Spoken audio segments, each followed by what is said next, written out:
વડોદરા શહેરના પ્રતાપનગર વિસ્તારમાં આવેલ રૂક્ષ્મણી સોસાયટીની પાસે બાવરી કુંભારવાડા ચાલના 6 જેટલા મકાનો દબાણ હોવાના આક્ષેપ બાદ આજરોજ પાલિકાની ટીમ તપાસ માટે પહોંચી હતી, જે દરમિયાન બાવરી કુંભારવાડા ચાલના રહીશો અને રૂક્ષ્મણી સોસાયટીના રહીશોએ સામસામે આક્ષેપો કર્યા હતા।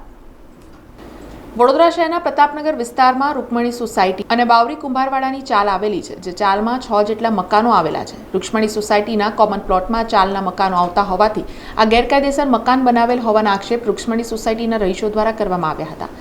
જે તે સમયે રૂક્ષ્મણી સોસાયટી દ્વારા કોર્ટમાં ફરિયાદ પણ કરવામાં આવી હતી, જે બાદ ગુજરાત હાઈકોર્ટ દ્વારા વડોદરા મહાનગરપાલિકાને સમગ્ર મામલે કાયદેસરની કાર્યવાહી કરવાનો આદેશ પણ કરાયો હતો, જેને લઈને આજરોજ વડોદરા મહાનગરપાલિકાના અધિકારીઓ સ્થળ પર પહોંચ્યા હતા અને મકાનની માપણીની કામગીરી કરી રહ્યા હતા, જે દરમિયાન ચાલના સ્થાનિક લોકો પણ બહાર આવી જતા માહોલ ગરમાયો હતો।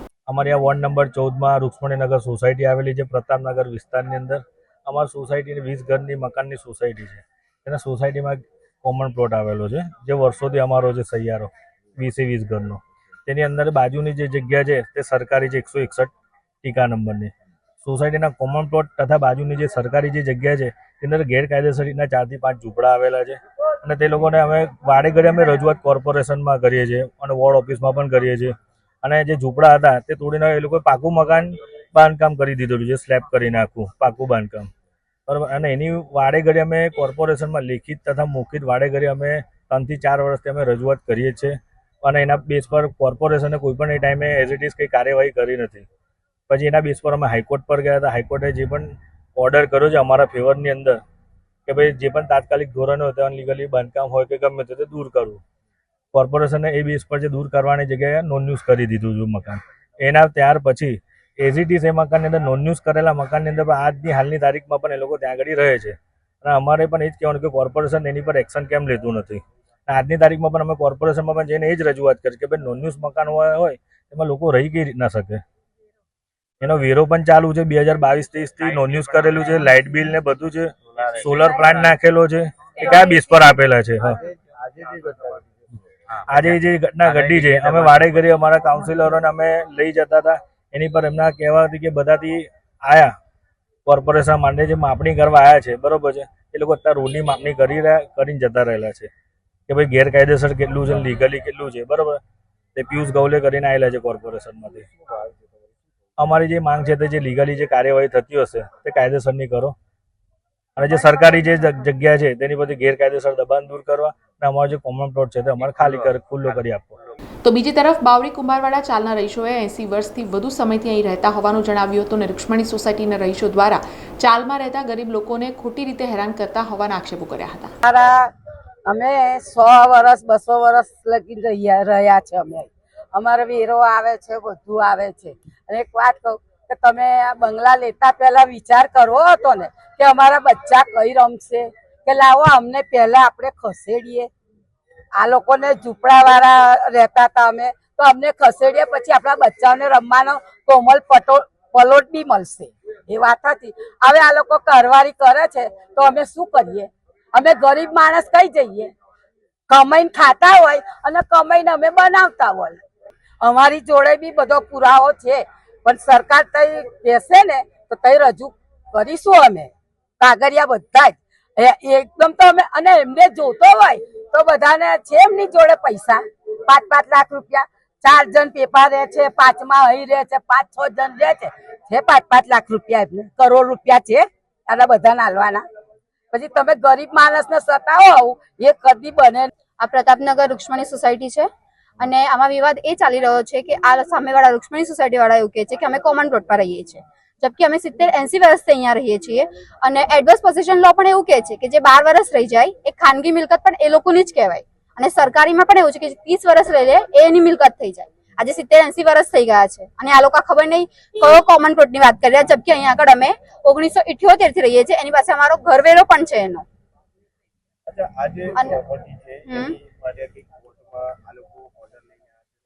ઓર્ડર લઈને કોર્ટે એવું કીધું હતું કે જે પણ કઈ હશે એ કોર્પોરેશન જોઈ લેશે, લીગલી જે થતું હશે એ। અને કોર્પોરેશન આવી અને નાનું થોડું નુકસાન કર્યું હતું અને પછી ગતી રહી। એના પછી ના અમને કઈ નોટિસ આવી છે, કશું જ નહીં। એ કોર્ટે કોઈ ચુકાદો એવું નથી આપ્યું કે તોડી નાખવાનું। આજથી 4 વર્ષ થઈ ગયા। અને આ લોકો લેન્ડ ગ્રેબિંગમાં ગયેલા, જ્યાં કલેક્ટર શ્રીએ એવું કહી દીધું કે આ લોકો ભાડા કરારના આધારે રહે છે, એટલે આ લોકોને કાઢી નહીં શકતા. આજે 70-80 વર્ષથી આ લોકો અહીંયા રહે છે અને જમીન પર એ લોકોનો જ હક કહેવાય એવું આપી દીધું છે. નોટિસ છે એવી અમારી કલેક્ટરની, અને કેસ ડ્રોપ થઈ ગયો છે ત્યાં જ.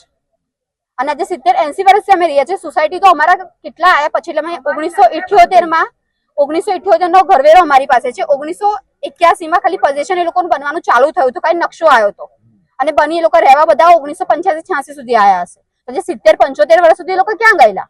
હમણાં કોમન પ્લોટ એ લોકોને યાદ આવે છે, અને કોમન પ્લોટમાં અમે નથી ઘૂસ્યા, કોમન પ્લોટ અમારામાં આવ્યો છે.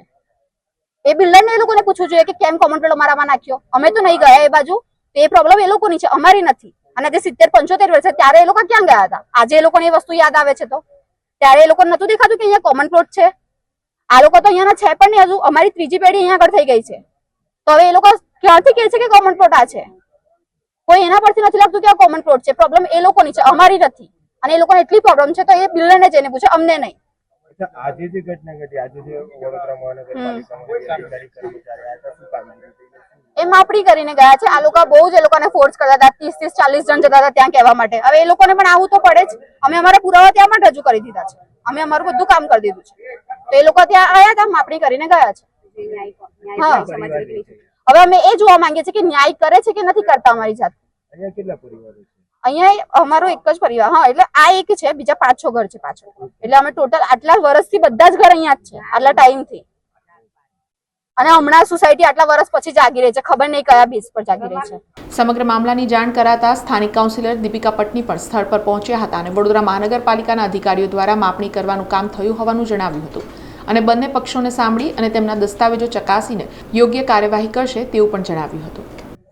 આ ward number 14 Pratapnagar road Vrukshmani society વાળો વિસ્તાર છે. અહીં અગાડી કોમન પ્લોટમાં ગેરકાયદેસર બાંધકામ થયું છે અને વૃક્ષમણી સોસાયટી વાળા કેસ કર્યો, હાઈકોર્ટ લડ્યા, હાઈકોર્ટમાં પણ જીતી ગયા છે. એટલે આ લોકોએ અમને બોલાવ્યા કે તમે આવો, અમે આવી રીતે કેસ ચાલે છે, અમે હાઈકોર્ટમાં જીતી ગયા છે અને આણે કર્યું છે, તો અમે લોકો અહીં આવ્યા છે.